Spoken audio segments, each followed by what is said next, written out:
વડોદરાના કુંભારવાડા વિસ્તારમાં ગઈકાલે થયેલા ફાયરિંગના બનાવને ધ્યાનમાં રાખીને કુંભારવાડા પોલીસે આરોપીઓને ઘટનાસ્થળે લઈ જઈને રિકન્સ્ટ્રક્શન કરાવ્યું હતું।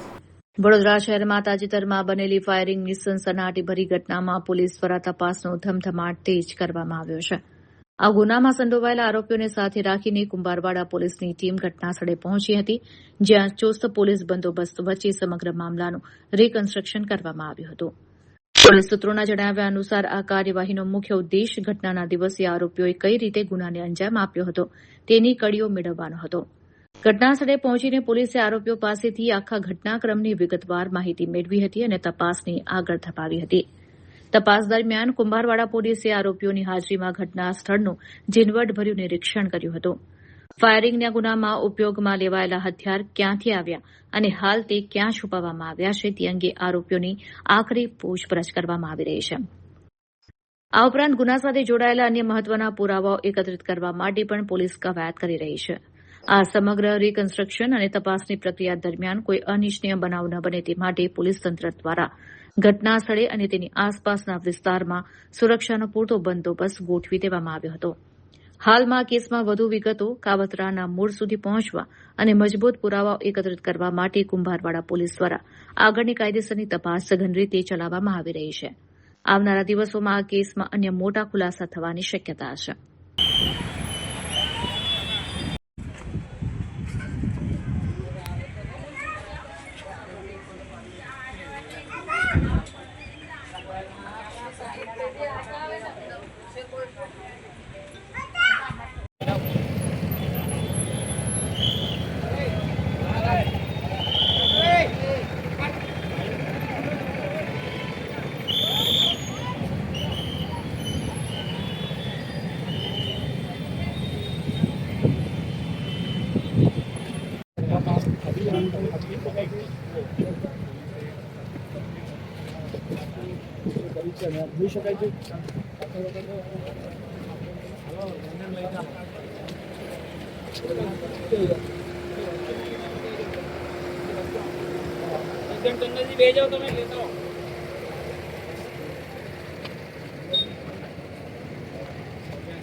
ભાઈ ચાવી તો હે ભાઈ તો હાલતા હે દીદી કે લાવી છે લઈ ગયો તો તમે ના બહાર લઈ જાઓ છો।